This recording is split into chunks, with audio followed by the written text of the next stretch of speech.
কারো বছর বয়স 50, কারো 60 বছর। কিন্তু এই মাসগুলোর বছর আল্লাহ রাব্বুল আলামিন যেই দিন এই আসমান জমিন সৃষ্টি করেছেন সেই দিন এই মাসগুলো নির্ধারণ করেছেন। তাহলে আমাদের মাঝে যে মাসটি চলতেছে সেই মাসটির নাম কি? রজব মাস। এই আরবি মাসের নাম মনে রাখা এটা হলো মুসলমানের কর্তব্য, দায়িত্ব। কারণ এই মাসগুলো, এই যে নাম রজব, শাবান, রমজান, শাওয়াল, জিলকদ, জিলহজ, এগুলো একাধারে যে নাম আছে, এই নামগুলো কোন নবী রাসূল নির্ধারণ করেন নাই। এই নামগুলো নির্ধারণ করেছে স্বয়ং আল্লাহ রাব্বুল আলামিন। তাহলে আজকে আমাদের মাঝে যে মাসটি চলতেছে সেই মাসটির নাম কি? রজব মাস।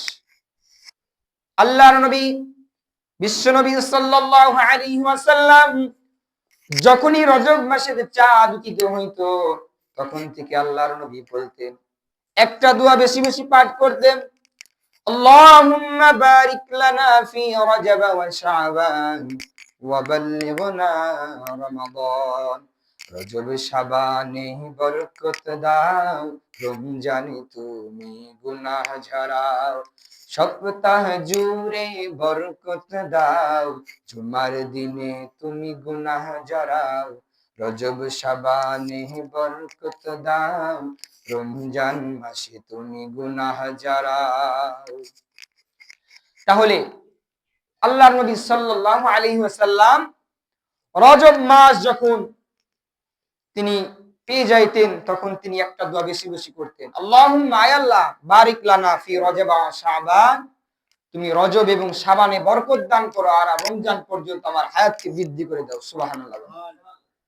তাহলে সাহাবায়ে কেরাম আল্লাহর নবী সাল্লাল্লাহু আলাইহি ওয়াসাল্লামের সাহাবীরা 6 মাস পূর্ব থেকে রমজান আসার 6 মাস আগ থেকে তারা আল্লাহর কাছে দোয়া করতেন। আর রমজান মাস পাওয়ার পর তারা আর কোনো কাজ করতো না।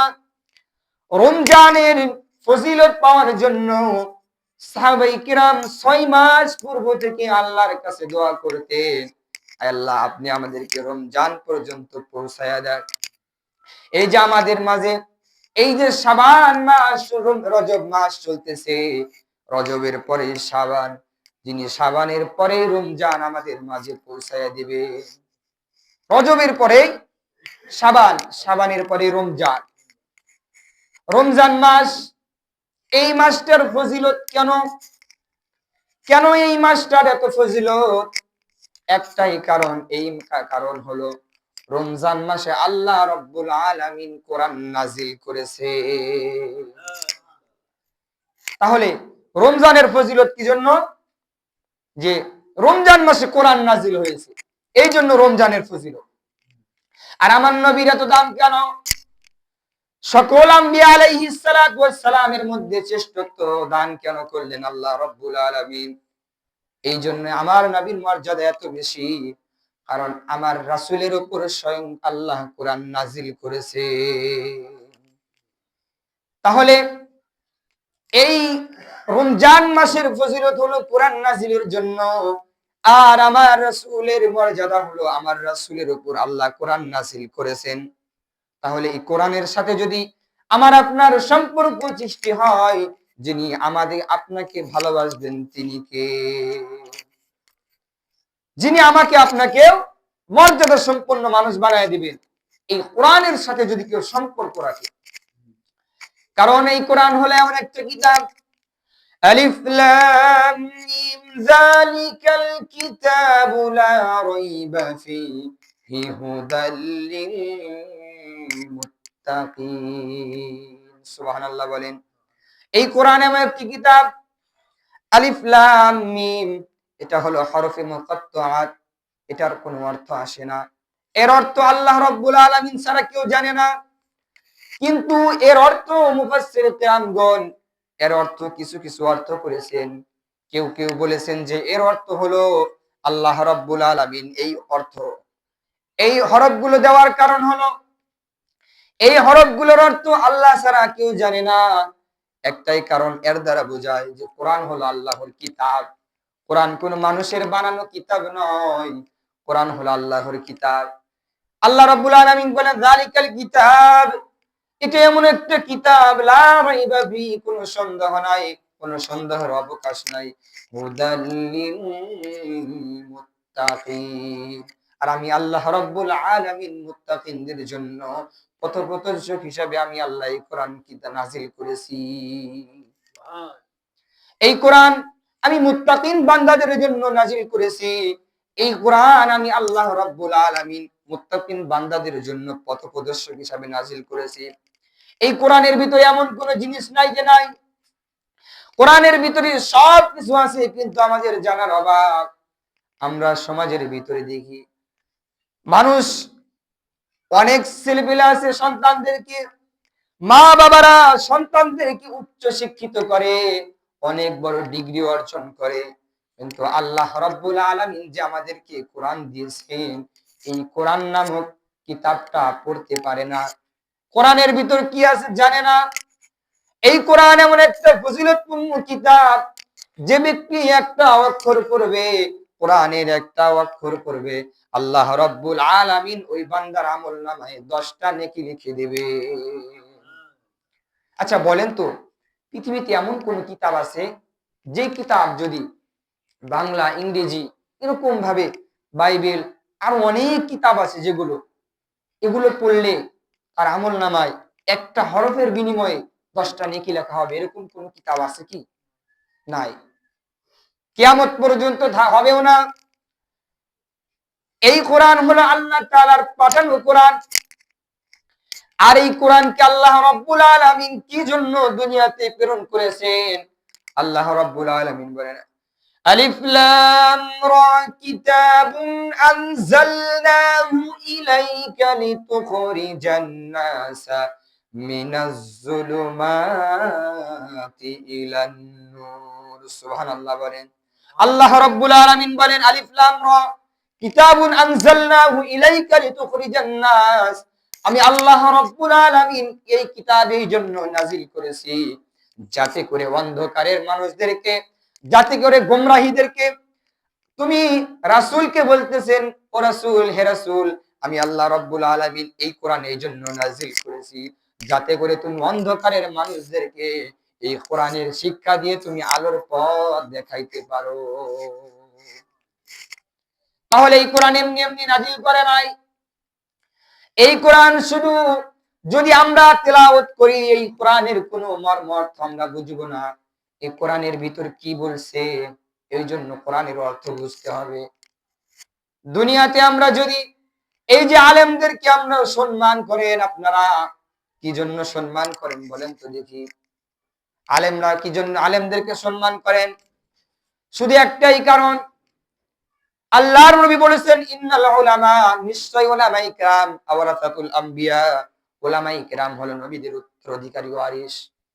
যেরকম ভাবে বাবা যদি মৃত্যুবরণ করে, বাবার মৃত্যুর পর ছেলে সন্তান যেরকম ভাবে তার তার সম্পদের উত্তরাধিকারী হয়, তার সম্পদের ওয়ারিস হয়, সেরকম ভাবে আমার রাসূল বলেছেন, আমি এখন দুনিয়ায় আছি, আমি এক সময় দুনিয়ায় থাকবো না, এরপর আমার সাহাবায়ে কিরাম, এরপর আমার তাবেঈন, খোলাফায়ে রাশিদিন, এরকম ভাবে ধারাবাহিক ভাবে যখন আমার সাহাবীরাও দুনিয়াতে থাকবে না, তখন তারা কে দিন প্রচার করবে, এরকম ভাবে ধারাবাহিক ভাবে যখন সাহাবায়ে কিরাম থাকবে না, তাবেঈন থাকবে না, খোলাফায়ে রাশিদিন থাকবে না, আইম্মায়ে মুজাহিদিন থাকবে না, ওলিয়া উলিয়া থাকবে না, পীর বুজুর্গ থাকবে না, এরকম ভাবে যখন ধারাবাহিক ভাবে কেউ থাকবে না, তখন আমার এই কোরআন, আমার এই আল্লাহর কিতাব, এই আল্লাহর কিতাব ইসলামকে শিক্ষা দিবে, ইসলাম দ্বারাই শিক্ষা দিবে। দুনিয়াতে হলো আমি আল্লাহর যারা ওয়ারিস, যারা রাসূলের উত্তরাধিকারী, উলামায়ে কিরাম। আর উলামায়ে কিরামকে সাধারণ মানুষ যারা, তারা সম্মান করার একটাই কারণ, উলামায়ে কিরামের ভিতরে কোরআনের জ্ঞান আছে। এই কোরআনের জ্ঞান থাকার কারণে তাদেরকে সম্মান করা হয়। নাকি অন্য কোনো জ্ঞানের কারণে কি উলামায়ে কিরামকে যারা সম্মান করে, আলেমদেরকে যারা সম্মান করে, তাদের কি এই কোরআনের জ্ঞান বাদ দিয়ে কি অন্য কোনো জ্ঞানের কারণে তাদেরকে সম্মান করা হয়? না, শুধু একটাই কারণ, তারা কোরআনের জ্ঞান তাদের ভিতরে আছে। তাহলে দেখেন, এই কোরআন যেখানেই লাগবে সেই মানুষটাকে সোনায় সোহাগা পরিপূর্ণ করে দেবে। তাহলে আমি আপনি যদি কোরআনের সাথে সংস্পর্শ রাখতে পারি, আল্লাহ রাব্বুল আলামিন আমাকে আপনাকে সেই পূর্ববর্তী যুগে যেরকম ভাবে লোকেরা আল্লাহর প্রিয় বান্দা হতে পেরেছে, এরকম ভাবে যদি কোরআনের সাথে আমরাও সম্পর্ক রাখতে পারি, আল্লাহ রাব্বুল আলামিন আমাদেরকেও সেই সমস্ত মানুষদের তালিকায় অন্তর্ভুক্ত করে দিবেন। সুবহানাল্লাহ। তাহলে কোরআন দেখেন, সাধারণ যে একটা কোরআনের সাথে যে একটা গিলাফ থাকে, এই কাপড়টা যখন মার্কেটে রাখা হয় তখন এই কাপড়টার সম্মান থাকে না। কোরআনুল কারীমের সাথে যে কাপড়টা থাকে, এই কাপড়টা যদি মার্কেটে থাকা হয় তখন এই কাপড়টার কোনো সম্মান থাকে না। তখন এই কাপড়টা কখনো সম্মান করা হয় না। যখনই ওই মার্কেটের কাপড়টা কোরআনের সাথে লেগে যায়, আর ওই কাপড়টা যদি আপনার হাতে থেকে পড়ে যায়, সঙ্গে সঙ্গে চুমু খেয়ে কাপড়টা আবার বুকের সাথে লাগিয়ে কোরআনের সাথে লাগান, তাহলে দেখেন ছোট্ট একটা কাপড়, যেই কাপড়টা মার্কেটে থাকা অবস্থায় তার কোনো সম্মান ছিল না, তার কোনো কদর ছিল না, কিন্তু সেই কাপড়টাই কোরআনের সাথে লাগার কারণে তার সম্মান মর্যাদা বাড়িয়ে দিয়েছে। এই জন্য আল্লাহ রাব্বুল আলামিন বলেন, এই কোরআন এমন একটা কোরআন, ইন্না নাহনু নাযালনা যিকরা ওয়া ইন্না লাহু লাহাফিজুন। সুবহানাল্লাহ বলেন। আল্লাহ রাব্বুল আলামিন বলেন, এই কোরআন আমি নাজিল করেছি, আর এই কোরআন সংরক্ষণের দায়িত্ব আমি আল্লাহ স্বয়ং নিয়ে নিলাম। পৃথিবীর কোন মানুষ যদি এই কোরআনকে সংরক্ষণ না করে, এই কোরআনকে যদি হেফাজত না করে, আমি আল্লাহ রাব্বুল আলামিন এই কোরআনকে হেফাজত করব।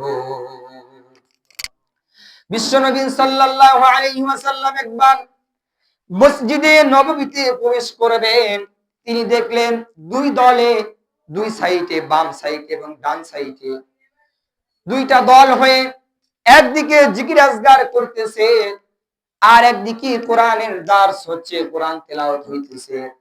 বিশ্বনবী মনে মনে চিন্তা করতেছে, আমি এখন মসজিদে নববীতে প্রবেশ করে কোথায় গিয়ে বসবো? কোরআনের যেখানে দার্স হচ্ছে, যেখানে কোরআনের তেলাওয়াত হচ্ছে, সেখানে গিয়ে বসবো, নাকি যেখানে তাসবিহ তাহলিল পাঠ করা হচ্ছে সেখানে গিয়ে বসবো? আল্লাহ রাব্বুল আলামিন আমার রাসূল কোনো কাজ করেন নাই নিজের মন গড়া। আমার রাসূল কখনো নিজের থেকে বানিয়ে কোনো কাজ করতেন না, যতক্ষণ পর্যন্ত তার কাছে ওহী না আসতো। ওয়ামা ইয়ানতিকু আনিল হাওয়া ইন হুয়া ইল্লা ওয়াহয়ুন ইউহা। সুবহানাল্লাহ বলেন। আমার রাসূল কখনো কোনো কাজ করতেন না যতক্ষণ পর্যন্ত আল্লাহ রাব্বুল আলামিনের থেকে কখনো ওহী না আসতো, তিনি ওহী ছাড়া কোনো কাজ করতেন না। আল্লাহ রাব্বুল আলামিন জানায়া দিলেন, হে রাসূল, আপনি মসজিদে নববীতে প্রবেশ করেন, আর প্রবেশ করে যেখানে কোরআনের দার্স হচ্ছে সেখানে গিয়ে আপনি রাসূল বসে যান। তাহলে কোরআনের মর্যাদা, এই কোরআনের সাথে যে সম্পর্ক রাখবে তার মর্যাদাও আল্লাহ বাড়াইয়া দিবে। আর যদি কোনো বান্দা কোরআনের সাথে দুশমনি করে, কোরআনের সাথে দুশমনি করেছে আবু জেহেল, ফেরাউন, নমরুদ, যুগে যুগে যে সমস্ত কাফিররা ছিল তারা কোরআনের সাথে দুশমনি করেছে, আজ যারা কোরআনের সাথে দুশমনি করবে তাদের পরিণাম এই ফেরাউন নমরুদদের মতোই হবে। বর্তমান এখন তো যারা এই যে মাহফিলগুলো হচ্ছে, এখন মাহফিলগুলো কোনো পাস নেওয়া লাগে না। বিগত সালে 16 বছরে যেগুলো মাহফিল হয়েছিল, এই মাহফিলগুলো করার জন্য থানায় যাওয়া লাগছে, এরকম ভাবে বিভিন্ন জায়গায় যাওয়া লাগছে। আচ্ছা বলেন তো দেখি, বিগত 16 বছরে হিন্দুদের যেগুলো অনুষ্ঠান হয়েছে, গান বাজনা হয়েছে, এগুলো অনুষ্ঠানে কোনো পাস নেওয়া লাগে নাই? থানার থেকে কোনো পাস নেওয়া লাগছে? লাগে নাই। কিন্তু কোরআনের মাহফিল করবে, কিন্তু সেখানে পাস নেওয়া লাগে। তাহলে যে কোরআনের মাহফিলে বাধা দিতে পারে সে কোনো মুসলমান হতে পারে? কিন্তু মুসলমান দাবি করে, এগুলো মুসলমান না, এগুলো হলো মুসলমান নাম ধরে যারা ফেরাউন নমরুদের উত্তরাধিকারীরা।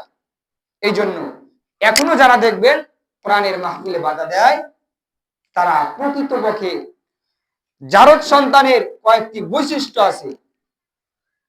এক নাম্বার বৈশিষ্ট্য হলো, যেখানে কোরআনের কথা হয়, জারদ সন্তান তারা যারা কোরআনের মাহফিলে বাধা দেয়।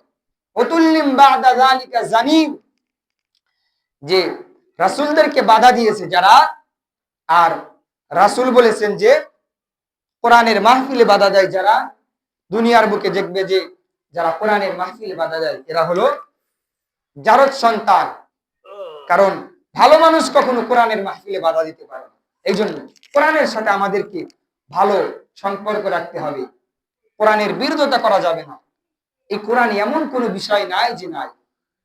কিভাবে আপনি নিজের পরিবার, নিজের রাষ্ট্র, নিজের ব্যক্তিগত জীবন, নিজের পারিবারিক জীবন কিভাবে চালাইবেন সব আছে, কিন্তু আমরা জানি না। এগুলো থেকে আমরা উদাসীন। যেহেতু রজব মাস আমাদের মাঝে চলতেছে, এই রজব মাসের কিছু আমল আছে। আল্লাহর নবী বিশ্বনবী সাল্লাল্লাহু আলাইহি ওয়াসাল্লাম রজব মাসে বেশি বেশি কিছু আমল করতেন। তার মধ্যে এক নাম্বার আমল করতেন তিনি, রজব মাস আসলে সোমবার আর বৃহস্পতিবার তিনি রোজা রাখতেন।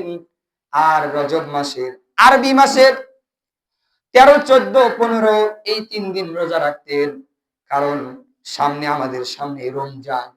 এই নফল রোজাগুলো আল্লাহর নবী বিশ্বনবী সাল্লাল্লাহু আলাইহি ওয়াসাল্লাম রজব মাস আসলে তিনি সোমবার বৃহস্পতিবার রোজা রাখতেন। আর আরবি মাসের 13, 14, 15 এই 3 দিন তিনি রোজা রাখতেন। রজব মাস আসলে আর একটি বেশি বেশি আমল করতেন। সেই আমলটা হলো, অন্যান্য মাসেও তিনি তাহাজ্জুদের নামাজ আদায় করতেন, কিন্তু রজব মাস আসলে মানুষদেরকে বলেছেন যে তোমরা, সাহাবায়ে কেরামকে বলেছেন যে তোমরা রজব মাসে বেশি বেশি তাহাজ্জুদের নামাজে তোমরা আল্লাহর কাছে দোয়া করো। কারণ আমাদের সামনে যে বরকতপূর্ণ মাস, আল্লাহ রাব্বুল আলামিন পবিত্র কোরআনুল কারীমের মধ্যে বলেছেন, ইন্না ইদ্দাতাশ শুহুরি ইনদাল্লাহি 12 শাহরান ফি কিতাবিল্লাহি ইয়াওমা খালাকাস সামাওয়াতি ওয়াল আরদা মিনহা আরবাআতুন হুরুম। আল্লাহ রাব্বুল আলামিন বলেন, আমি 4টি মাসের যুদ্ধ বিগ্রহ থেকে নিষেধ করেছি, বারণ করেছি। অন্যান্য মাসে তো করাও যাবে না, কিন্তু বিশেষ করে এই 4টি মাসে করা যাবে না। 1 নাম্বার হলো মুহররম, 2 নাম্বার জিলকদ, 3 নাম্বার জিলহজ, 4 নাম্বার হলো রজব। এই রজব মাস, এই 4টি মাসকে আল্লাহ মর্যাদাপূর্ণ মাস করে বর্ণনা করেছেন। যেই 4টি মাসের ফজিলতপূর্ণ বেশি, কারণ রজব মাসে আল্লাহর নবী বিশ্বনবী সাল্লাল্লাহু আলাইহি ওয়াসাল্লাম সশরীরে মেরাজে গিয়েছিলেন। কারণ এই মাস ফজিলতপূর্ণ হওয়ার কারণ, আল্লাহর নবী বিশ্বনবী সাল্লাল্লাহু আলাইহি ওয়াসাল্লাম তিনি সশরীরে, অধিকাংশ উলামায়ে কেরামের মত হলো 27 রজব তিনি মেরাজ, ইসরা আর মেরাজ এক না। ইসরা হলো বাইতুল হারাম থেকে বাইতুল মুকাদ্দাস পর্যন্ত রাতে ভ্রমণ করা, আর মেরাজ হলো বাইতুল মুকাদ্দাস থেকে নিয়ে আল্লাহ সরাসরি আল্লাহ তাআলার সাথে যে সাক্ষাৎ হয়, এটাকে মেরাজ বলা হয়। আল্লাহ রাব্বুল আলামিন পবিত্র কোরআনুল কারীমের মধ্যে বলেছেন, সুবহানাল্লাযী আসরা বিআবদিহি লাইলাম মিনাল মাসজিদিল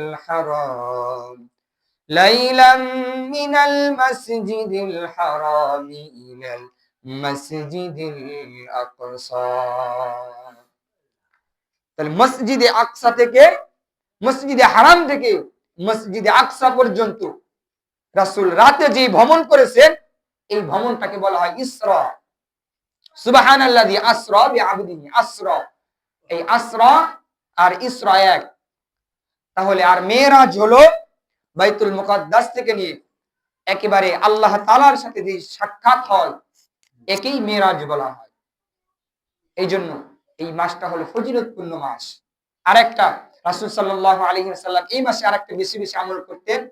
সেই আমলটা হলো যে মুয়াজ্জিন যখন আজান দেয় তখন সেই মুয়াজ্জিনের সাথে তোমরা অনুরূপ বলতে থাকো। এই যে আমরা আজানের জবাব দেই না, উত্তর দেই না, অধিকাংশ মানুষ আমরা ভুল উত্তর দেই। সঠিক উত্তরটা হলো যে মুয়াজ্জিন যে বলতেছে তার পুরাপুরি এরকম বলা, শুধু হাইয়া আলাস সালার সময় আর হাইয়া আলাল ফালার সময় লা হাওলা ওয়ালা কুওয়াতা এরকম বলা, এটুক বলা। আর মুয়াজ্জিন যে আশহাদু আল্লা ইলাহা ইল্লাল্লাহ এরকম যে বলতেছে সাথে সাথে যে উত্তর দিবে সেও এরকমই বলবে, কিন্তু আমরা ওখানে অন্য কিছু বলি।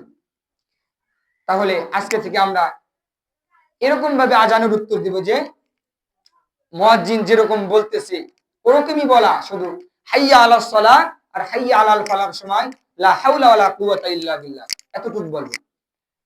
আর একটা আমল রাসূল সাল্লাল্লাহু আলাইহি সাল্লাম তিনি করতেন, যখন ইমাম সাহেব নামাজে দাঁড়িয়ে যাইতেন তখন তিনি একটা আমল করতেন যে আল্লাহু আকবার কাবীরা আলহামদুলিল্লাহি কাসীরা ওয়া সুবহানাল্লাহি বুকরাতাও ওয়া আসীলা। এই দোয়াটা তিনি পাঠ করতেন। এই দোয়াটা এত ফজিলতপূর্ণ, সাহাবায়ে কেরাম বিশ্বনবী সাল্লাল্লাহু আলাইহি ওয়াসাল্লাম নামাজ শেষ করে সাহাবায়ে কেরামকে বলতেছেন তোমরা কে কি পাঠ করেছো নামাজের ভিতরে। বিভিন্ন সাহাবী বিভিন্ন তারা যে যেরকম পাঠ করেছে সেরকম কিছু বর্ণনা করলো। একজন সাহাবী বললেন ইয়া রাসূলুল্লাহ আমি এটা পাঠ করেছি। তিনি বললেন তুমি কি পাঠ করেছো? বলে আলহামদুলিল্লাহি কাবীরা আল্লাহু আকবার কাবীরা আলহামদুলিল্লাহি কাসীরা ওয়া সুবহানাল্লাহি বুকরাতাও ওয়া আসীলা। আল্লাহর নবী বিশ্বনবী সাল্লাল্লাহু আলাইহি ওয়াসাল্লাম বললেন ও আমার সাহাবীরা শুনে রাখো, আমার এই সাহাবী যে এই তিনটা বাক্য পাঠ করেছে, এই তিনটা বাক্য পাঠ করার কারণে আল্লাহ রাব্বুল আলামিন তাকে তার উপর এত খুশি হয়ে গেছে, খুশি হয়ে তার জন্য